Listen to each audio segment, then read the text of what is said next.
Hello students, welcome to Knowledge Academy. कैसे हैं आप सभी। पॉलिटिकल साइंस के इम्पॉर्टेंट सेशन में हम उदारवादी संकल्पना के संदर्भ में चर्चा करेंगे। एग्जामिनेशंस की दृष्टि से ये एक इम्पॉर्टेंट टॉपिक हो, चाहे आपके यूनिवर्सिटी एग्जाम्स हों या कॉम्पिटिटिव एग्जाम्स हों। इस टॉपिक पर पहले भी वीडियोज़ बनाए हैं। आप अपने कंसेप्ट को क्लियर करना चाहें तो उन्हें अवश्य सुने। It will be beneficial for you, but first of all I would like to say that please like, subscribe, share and motivate channel for new updates. It will be beneficial for you. You are most welcome for your suggestions and comments for teaching learning perspective. यहाँ पर मैं आपको अवगत कराना चाहूँगी कि किसी भी टॉपिक के संदर्भ में जब भी लेक्चर सेशन होगा तो यथासंभव ये कोशिश की जाएगी कि सब्जेक्ट मैटर आप तक पूरी तरह से पहुँचे। अतः जितने भी वीडियोस बनेंगे संबंधित टॉपिक के संदर्भ में, टॉपिक को पूर्ण करने के लिए वे सभी आप तक पहुंचाए जाएंगे, यानी जो फैक्ट वाइज मैटर है वो आप तक पहुंचे, यही हमारी कोशिश है। Now without wasting time let's start it. जैसा कि स्पष्ट है कि जो उदारवादी राजनीतिक विचारधारा है इसका विकास 19वीं में माना जाता है, 19वीं शताब्दी में माना जाता है। और जो इसके प्रसिद्ध पॉलिटिकल थिंकर्स हैं जिन्होंने इस कंसेप्ट को डेवलप किया, उनमें जेरेमी बेंथम है, जे.एस. मिल, थॉमस हिल ग्रीन इत्यादि हैं। पॉलिटिकल लिबरलिज्म का जो मुख्य कंसेप्ट है वो व्यक्ति की स्वतंत्रता पर आधारित है, यानी व्यक्तिगत स्वतंत्रता के संदर्भ में ये चर्चा करता है। कितनी अद्भुत संकल्पना है कि व्यक्तिगत स्वतंत्रता के संदर्भ में, व्यक्ति की निजता के संदर्भ में, डिग्निटी ऑफ इंडिविजुअल इत्यादि के कंसेप्ट को ये डेवलप करता है तथा इनकी चर्चा जोर शोर से करता है। अधिकतम लोगों के अधिकतम सुख पर आधारित ये संकल्पना है। इसके कंसेप्ट को और अधिक स्पष्ट करना चाहें तो ये कहा जा सकता है कि इसका अर्थ स्वतंत्र एवं निष्पक्ष चुनाव, कानून का शासन तथा इनकी रक्षा करने वाले विभिन्न इंस्टीट्यूशंस के प्रति सम्मान के भाव को अभिव्यक्त करना था। 19वीं शताब्दी में हमने मार्क्सवाद का उद्भव होते हुए देखा। हम सभी को भली भांति ये विदित है कि उदारवाद का जो मुख्य बिंदु है या विचार है वह स्वतंत्रता से संबंधित है, जबकि जो मार्क्सवाद है उसका केंद्रीय विचार समानता पर आधारित है। यही कारण है कि उदारवादी लोकतांत्रिक राजनीतिक विचारधारा के लिए यह एक बड़ी चुनौती थी कि वह मुक्त बाजार वाली अर्थव्यवस्था के मध्य सभी नागरिकों को समानता देने के संदर्भ में चर्चा करे या समानता का संतुलन स्थापित करे। इस तरह की जो चीजें हैं या इस तरह की जो चुनौतियां हैं वो भी इसमें देखने को मिलती हैं। अतः इस दृष्टि से भी इसको सोचा जाना चाहिए। अब हम देखेंगे कि जिन महत्वपूर्ण थिंकर्स ने या पॉलिटिकल थिंकर्स ने इस स्पेसिफिक विचारधारा को आगे बढ़ाया, उनके क्या विचार थे या उन्होंने ऐसे कौन से संदर्भ इसमें इंक्लूड किए कि उदारवादी संकल्पना इतनी इम्पोर्टेंट मानी जाने लगी। इसमें या उदारवादी संकल्पना में यदि हम जेरेमी बेंथम के विचारों को स्पष्ट करने का प्रयास करें तो स्पष्ट होगा कि राज्य के कार्यों में नकारात्मक सिद्धांत की दूसरी शाखा का संस्थापक इन्हें माना जाता है, यानी नकारात्मक उदारवाद का प्रणेता इनको कहा जा सकता है। नकारात्मक उदारवाद यानी परंपरागत उदारवाद, यानी पुराना उदारवाद, जो कि अहस्तक्षेप की नीति से संबंधित है, व्यक्ति की स्वतंत्रता को महत्व देता है, तो ये इसकी दूसरी शाखा मानी गई है। जबकि एक है सकारात्मक उदारवाद, और सकारात्मक उदारवाद को आधुनिक उदारवाद भी कहा जाता है। ये सब बातें मैंने पहले की वीडियो में स्पष्ट की हैं। इसलिए बेंथम को नकारात्मक उदारवाद के संदर्भ में देखा समझा जाता है। बेंथम ने क्या किया कि उन्होंने सभी सामाजिक संस्थाओं, कानून, संविधान, धर्म इत्यादि को उपयोगिता की कसौटी पर कसने की कोशिश की, यानी धर्म, कानून, संविधान इत्यादि का सामाजिक जीवन में, सार्वजनिक नीति में क्या उपयोग है, इन सभी संदर्भों को उन्होंने देखा, जांचा, परखा तथा अधिकतम लोगों के अधिकतम सुख की बात की। बेंथम ने ये माना कि राज्य को व्यक्ति के सुख और आनंद के संदर्भ में कार्य करना चाहिए, व्यक्ति के सुख एवं आनंद की वृद्धि के लिए प्रयत्नशील रहना चाहिए। वे व्यक्ति की वास्तविकता, व्यक्ति के सत्य में ही विश्वास रखते थे, व्यक्ति के अस्तित्व के समर्थक थे तथा मानते थे कि राज्य को ऐसे कानूनों का निर्माण करना चाहिए जो कि अधिकतम लोगों के अधिकतम सुख को बढ़ावा दें। बेंथम ने मनुष्यों की समानता पर बल देते हुए ये कहा है कि प्रत्येक व्यक्ति को समान स्वतंत्रता प्राप्त होनी चाहिए। इस तरह से वे व्यक्ति की स्वतंत्रता के पक्षधर थे तथा प्रत्येक व्यक्ति अपने हित का निर्णायक स्वयं है। इसलिए उन्होंने ये माना कि सरकार को ऐसे कानून निर्मित करने चाहिए जो लोगों की स्वतंत्रता तथा उनकी स्वतंत्र गतिविधियों यानी जो स्वतंत्र उनकी एक्टिविटीज़ हैं उनके संबंध में आने वाली बाधाओं को दूर करें और सरकार इस संदर्भ में महत्वपूर्ण भूमिका निभाए, ऐसा बेंथम ने माना है। यानी जो भी कार्य करना है वह व्यक्ति की स्वतंत्रता, उसकी गरिमा, उसकी निजता को ध्यान में रखते हुए ही राज्य को करना चाहिए और इस तरह से उन्होंने अहस्तक्षेप की नीति का समर्थन किया और व्यक्तिवाद को बढ़ावा दिया। उदारवाद के संबंध में यदि जेम्स मिल के विचारों को देखें तो उन्होंने ये माना है कि सरकार का सबसे कठिन कार्य उन व्यक्तियों पर नियंत्रण लगाने का उपाय खोजना है जिनके हाथों से व्यक्ति की सुरक्षा संभव है तथा जिनके पास लोगों की सुरक्षा की आवश्यक शक्ति सौंपी गई है ताकि वे अपनी शक्ति का दुरुपयोग ना करें। यानी इसमें शक्ति के दुरुपयोग ना करने की भी बात की गई है। कहा जा सकता है कि जो उदारवादी संकल्पना है वह न्यूनतम शासन पर आधारित है और यही कारण है कि स्पेंसर ने यह भी कहा है कि इंग्लैंड के जो प्रसिद्ध विचारक हैं उन्होंने भी इस संदर्भ में अपने महत्वपूर्ण मत को अभिव्यक्त किया है तथा कहा है कि राज्य की उत्पत्ति तो अनुबंधन से मानी गई है परंतु इसमें समाज की कल्पना जीव यानी ऑर्गेनिस के रूप में की गई है और इसमें विकास की प्रवृत्ति देखने को मिलती है। स्पेंसर का ये विश्वास था कि समाज रूपी जीव के जो अंग हैं वे सुचारू रूप से कार्य करें और यदि नहीं करते हैं तो उनके नष्ट हो जाने में ही समाज का कल्याण है।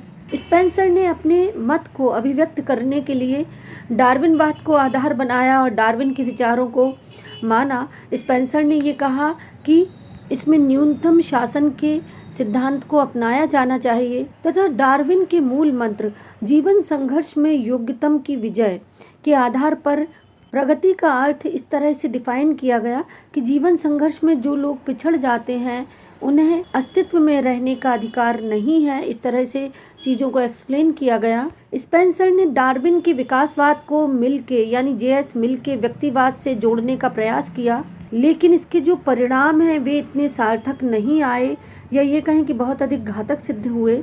उदारवाद के नकारात्मक सिद्धांत के संबंध में राज्य के कार्यों को न्यूनतम सीमा में रखा गया है और इसके जो मुख्य कारण हैं वो ये हैं या ये कहें कि पॉलिटिकल जो थिंकर्स हैं उन्होंने इस तरह से एक्सप्लेनेशन दी है कि नैतिक आधार पर राज्य द्वारा कार्य किए जाने से व्यक्ति की आत्मनिर्भरता प्रभावित होती है या बाधित होती है।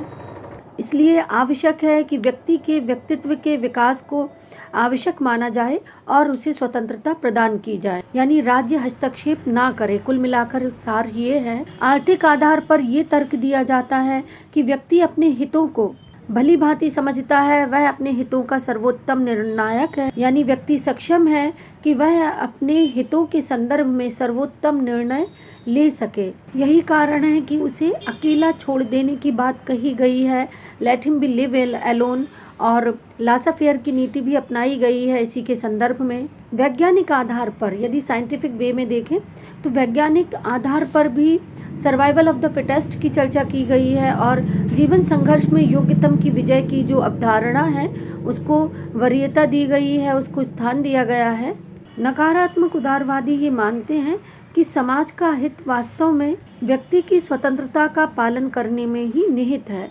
इसी तरह से राज्य के कार्यों के संबंध में यदि सकारात्मक उदारवादी सिद्धांत के संदर्भ में चर्चा करें तो सकारात्मक उदारवाद राज्य के कार्यों के संबंध में सकारात्मक दृष्टिकोण के विकास से संबंधित है। उदारवाद का जो सिद्धांत व्यक्ति की महिमा मंडन से संबंधित हुआ था, उदारवाद का जो सिद्धांत व्यक्ति की गरिमा, स्वतंत्रता एवं निजता की बात करता था तथा राज्य हस्तक्षेप ना करे इसकी चर्चा करता था, उसे बाद में कहीं न कहीं राज्य की सहायता की आवश्यकता प्रतीत हुई तथा एक प्रकार के नए आर्थिक एवं वित्तीय शक्तियों की जो चुनौतियां थी उनसे निपटने के लिए राज्य की सहायता लेनी पड़ी, राज्य की आवश्यकता प्रतीत हुई। और परंपरागत उदारवाद में या ये कहें कि नकारात्मक उदारवाद में संशोधन किया जाने लगा आवश्यकता के अनुसार तथा राज्य के सकारात्मक दृष्टिकोण का विकास जो कंसेप्ट था वो विकसित हुआ, जिसमें राज्य के कार्यों को भी महत्वपूर्ण माना जाने लगा। उदारवाद का यही कंसेप्ट वास्तव में आधुनिक उदारवाद भी कहा जाता है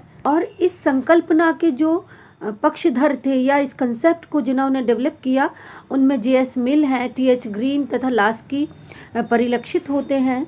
अतः कहा जा सकता है कि जो आधुनिक उदारवाद है या जो सकारात्मक उदारवाद है उसमें राज्य का जो कार्य है या रोल है वह उन समस्त परिस्थितियों का निर्माण करना है जिसमें व्यक्तियों का अधिकतम विकास संभव हो सके।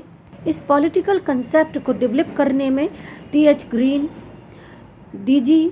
Richie, Hobhouse, H.G. Laski, MacIver इत्यादि ने अपने महत्वपूर्ण विचारों को अभिव्यक्त किया और उनमें से कुछ विचारों को यदि हम देखें तो मिल का यानी J.S. मिल का ये विचार है कि व्यक्तिवाद को स्थान दिया जाना चाहिए, अहस्तक्षेप की नीति को समर्थित किया जाना चाहिए या उसका समर्थन होना चाहिए, लेकिन बाद में सामाजिक आर्थिक यथार्थ के आधार पर इसमें संशोधन किया गया, इस विचार को थोड़ा परिवर्तित किया गया ताकि व्यक्ति का अधिकतम कल्याण संभव हो सके और समाज की एवं राज्य की भूमिका को भी इसके परिप्रेक्ष्य में समझा जाने लगा तथा राज्य के सकारात्मक दृष्टिकोण में राज्य को आवश्यक बुराई नहीं माना गया है, यानी राज्य को आवश्यक बुराई ना मानकर एक सकारात्मक अच्छाई कहा गया है तथा ये माना गया है कि इस कंसेप्ट के आधार पर आर्थिक एवं सामाजिक संतुलन स्थापित किया जा सकता है। इस संबंध में J.S. मिल का ये कहना है कि राज्य की उत्पत्ति का कारण व्यक्ति की स्वार्थ सिद्धि ना होकर व्यक्ति की सकारात्मक इच्छा है। J.S. मिल ने कालांतर में अपने विचारों के माध्यम से राजनीतिक क्षेत्र में संवैधानिक और प्रतिनिधि शासन का भी समर्थन किया, किंतु आर्थिक क्षेत्र में उन्होंने कल्याणकारी राज्य की जो संकल्पना है उसको बढ़ावा दिया। इसी तरह जेरेमी बेंथम ने जो कि उपयोगितावाद को संशोधित करते हुए उन्होंने कहा कि सुखों में परिणाम का नहीं वरन गुणों का अंतर होता है, अतः मनुष्य के भौतिक सुखों के साथ नैतिक, बौद्धिक एवं कलात्मक अभिरुचि का भी विकास किया जाना चाहिए। यानी यदि किसी कार्य को करने में सुख की, आनंद की अनुभूति हो रही है तो वह सुख वास्तव में सुख नहीं है यदि उसमें नैतिकता, बौद्धिकता एवं कलात्मकता का स्थान ना हो। यानी यदि कोई कार्य किया जा रहा है तो उसमें नैतिकता भी होनी चाहिए, उसमें एक थिंकिंग भी होनी चाहिए। कुल मिलाकर कोई भी कार्य करने में नैतिकता का भी स्थान उन्होंने आवश्यक माना। इस तरह से जो भी पॉलिटिकल थिंकर्स थे इन्होंने नकारात्मक राज्य की या नकारात्मक उदारवाद के विकास के संबंध में जो भी बातें कही, लेटर ऑन सकारात्मक उदारवाद के परिप्रेक्ष्य में उनको कुछ चेंज किया। इसी तरह से J.S. मिल ने व्यक्ति के कार्यों की स्वतंत्रता पर विचार किया और उसमें आत्मपरक एवं अन्यपरक गतिविधियों में भी भेद किया। आत्मपरक गतिविधियां यानी वे गतिविधियां जो कि व्यक्ति से संबंधित होती हैं एवं अन्यपरक गतिविधियां जो कि राज्य एवं समाज से संबंधित हैं, समुदाय के कल्याण से संबंधित हैं। यहाँ पर उन्होंने ये माना कि राज्य की ये रिस्पॉन्सिबिलिटी है कि व्यक्ति की गतिविधियां सामूहिक कल्याण से संबंधित होनी चाहिए। इस तरह से मिलके इस उदारवाद ने परंपरागत उदारवाद में एक परिमार्जन किया, एक संशोधन किया या ये कहें कि नए मोड़ का संकेत दिया और उसमें पूर्ण हस्तक्षेप की जो नीति थी उसको तिलांजलि कहीं ना कहीं उन्होंने दे दी।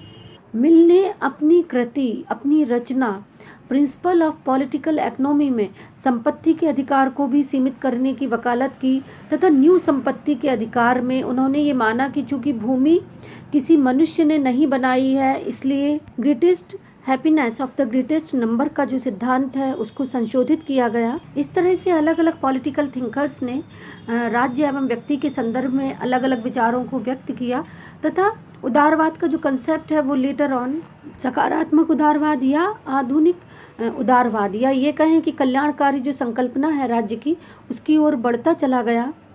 क्योंकि यदि एक दृष्टि से सोचें कि राज्य का जो भूमिका है या राज्य की जो भूमिका है वह व्यक्ति के संदर्भ में यदि बाधित की जाती है या व्यक्ति को उसके कार्यों के प्रति यदि स्वतंत्र छोड़ दिया जाता है तो इसमें कहीं ना कहीं व्यक्ति की भी हानि है। और इस बात को हम इस तरह से समझ सकते हैं कि यदि कोई पुल है और कोई व्यक्ति उसको पार कर रहा है और वह पुल मजबूत नहीं है, व्यक्ति के जीवन को उससे खतरा है, तो ऐसे में राज्य का कार्य है, राज्य की भूमिका है कि वह उस व्यक्ति को उस पुल को पार करने के लिए मना करे। तो कहीं ना कहीं राज्य की जो भूमिका है वह व्यक्ति के कल्याण से संबंधित भी है, इसलिए राज्य की भूमिका को, इसकी महत्ता को नकारा नहीं जा सकता है। और यही कारण है कि राज्य के कार्यों को व्यक्ति के विकास में योगदान देने वाली एक महत्वपूर्ण संस्था के रूप में स्वीकृत किया गया है। इसी तरह से टी.एच. ग्रीन के विचारों के संदर्भ में यदि हम डिस्कस करें तो ग्रीन ने रूसो, कांट, हीगल जैसे आदर्शवादियों की शिक्षाओं का अनुसरण किया, उनसे प्रभावित रहे, उनके विचारों को अपनाया और उदारवाद की परंपरा को राज्य के संबंध में, या ये कहें कि कल्याणकारी राज्य की दिशा में आगे बढ़ाया, कल्याणकारी राज्य की संकल्पना को विकसित किया। टी.एच. ग्रीन कहीं ना कहीं नैतिक स्वतंत्रता के पक्षधर दिखे और उन्होंने व्यक्ति के संबंध में नैतिक स्वतंत्रता को उपयुक्त गुण माना। उन्होंने कहा कि सच्ची स्वतंत्रता वास्तव में अधिकारों की मांग अवश्य करती है, किंतु नैतिक चरित्र के जन्म में अधिकार भी शामिल हैं, यानी अधिकार नैतिक चरित्र से जन्म लेते हैं और कल्याणकारी राज्य के संबंध में ये आवश्यक हैं। ग्रीन ने ये भी माना कि राज्य तथा समाज में अंतर करते हुए अधिकारों को समझा जाना चाहिए, यानी अधिकार राज्य या कानून की मान्यता पर आश्रित नहीं होते हैं बल्कि समाज की मान्यता पर आश्रित होते हैं। अधिकारों के अस्तित्व में समाज की भूमिका होती है और इसका मूल स्रोत समुदाय की नैतिक चेतना से संबंधित है। यह राज्य की उत्पत्ति के लिए उत्तरदायी है। इस तरह से ग्रीन ये मानते हैं कि राज्य का कार्य बाधाओं को हटाना है तथा इस तरह की परिस्थितियों को बनाए रखना है जिससे व्यक्ति का नैतिक विकास संभव हो सके। ग्रीन ने निरक्षरता, गरीबी, असमानता, सामाजिक समस्याओं को सुलझाने में राज्य का हस्तक्षेप आवश्यक माना है और जो स्टेट है इसकी भूमिका को सराहा है, अप्रिशिएट किया है।